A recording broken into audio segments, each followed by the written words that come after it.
Episode 13, Niat Jahat Luo Feng, bagian 1.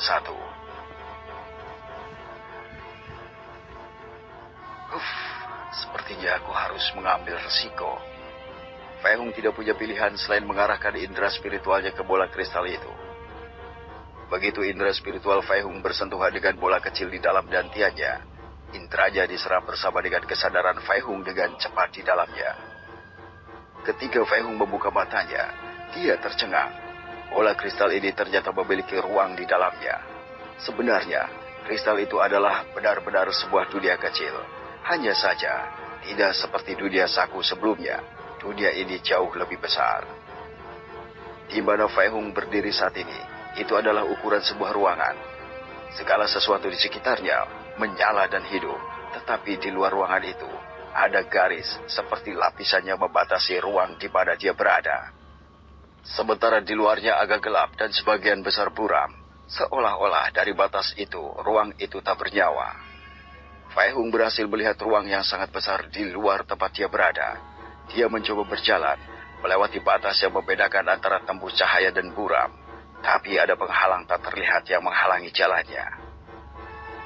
Aku kira ketika aku menjadi lebih kuat lagi, ruang ini pasti akan meluas, membuat penghalang yang mencegahku untuk melewatinya dan memberiku lebih banyak ruang di masa depan.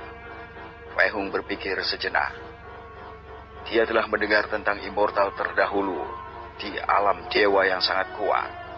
Dunia kecil milik mereka di dalam tubuh mereka akan berkembang setiap kali kekuatan mereka meningkat. Jadi, Fei Hung juga berasumsi kalau hal ini juga masalah yang sedang dia hadapi sekarang. Fei Hung mengamati segala sesuatu di sekitarnya. Meskipun ruang di luar agak abu-abu dan gelap, dia masih bisa mengamati apa yang ada di sana. Ruang di dunia kecil itu seperti hutan besar, penuh dengan pepohonan, tanaman, semak-semak dan lain-lain. Samar-samar bahkan bagian dari sungai bisa dilihat. Fei Hung merasa lega melihat bahwa barang-barang yang dia miliki di dunia saku lamanya masih ada di sana. Tetapi dia merasa tidak berdaya ketika dia melihat tempat di mana mereka berada. Semua barang miliknya berada di luar ruang kecilnya di mana dia bisa bergerak. Mereka berada di area gelap, jadi dia tidak bisa mengaksesnya sekarang. Ya, apapun itu, setidaknya barang-barangku masih ada di sana, yang berarti aku bisa menggunakannya nanti. Fei Hung tidak putus asa karena tidak bisa menggunakan barang-barangnya sekarang. Dia lebih bahagia karena mereka masih di sana. Fei Hung lalu keluar dari dunia kecilnya.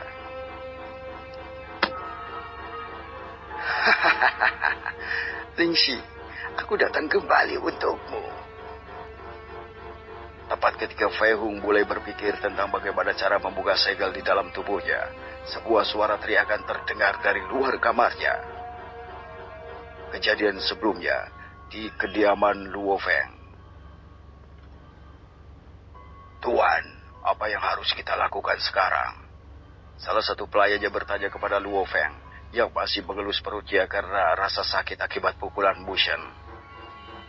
Luo Feng hanya menggertakkan giginya dan dengan marah menjawab, "Bajingan itu, Ling Yan, aku akan membalasnya."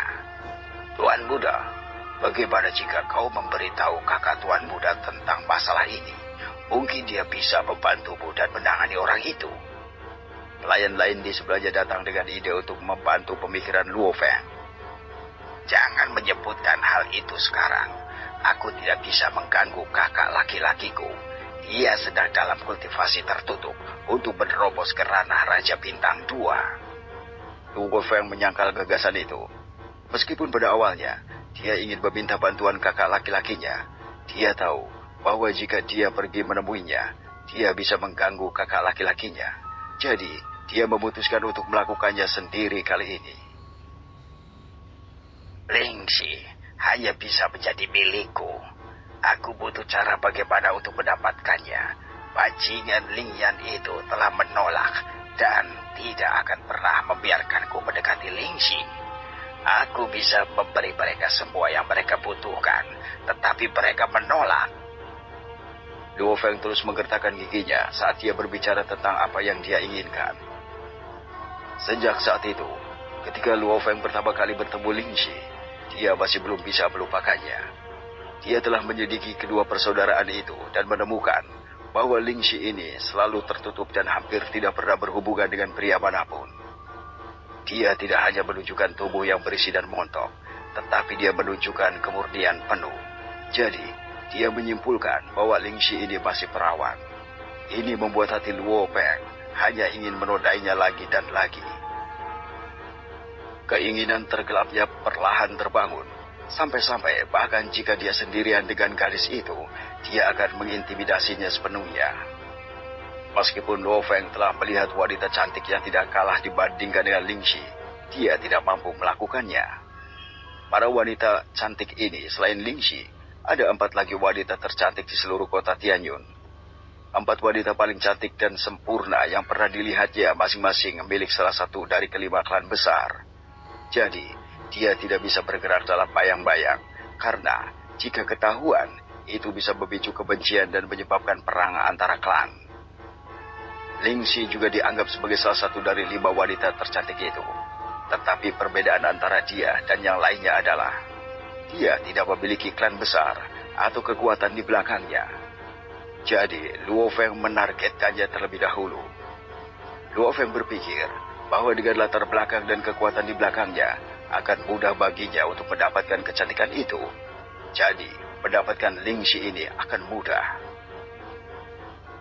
Luo Feng akan pergi untuk menemui Ling Shi beberapa kali, tapi dia hampir tidak pernah bisa melihatnya. Dia akan selalu masuk ke rumahnya atau kakaknya akan keluar dan mengusir dirinya dari rumah mereka.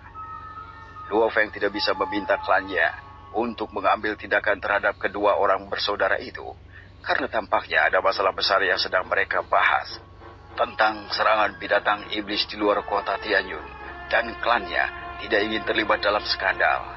Jadi dia tidak punya pilihan lain selain melakukan semuanya sendiri. Dia bahkan memiliki ide untuk meminta bantuan kakak laki-lakinya, tetapi sekarang dia tidak dapat mengganggunya karena kakaknya sekarang dalam pengasingan mencoba untuk menerobos. Sekarang, apa yang harus aku lakukan? Ling Shi, aku telah memberimu banyak kesempatan, tetapi kau tidak menerimanya. Sepertinya aku harus memaksamu dan membuatmu tunduk kepadaku, agar kau memahami saat kau kucicipi. Luo Feng merasakan tubuhnya mendidih ketika dia membayangkan Ling Shi ada di ranjangnya. Tiba-tiba, salah satu pelayan yang berada di sebelah Luo Feng dengan cepat bertemu dengan pemuda lain yang datang berlari ke arah mereka. Mereka berbicara beberapa kata di antara mereka sendiri. Dia kembali dan memberitahu Luo Feng. Tuan muda, mereka baru saja mengetahui bahwa Ling Yan baru saja pergi dan keluar dari rumahnya. Dia pergi sendirian dan saudara perempuannya tidak bersamanya. Saudara perempuannya masih berada di rumah mereka. Jadi, dia masih di sana. Tampaknya Ling Yan ini berencana pergi ke hutan di luar kota. Jadi dia pasti membutuhkan waktu lama untuk kembali. Mata Luo Feng berbinar ketika dia mendengar berita itu.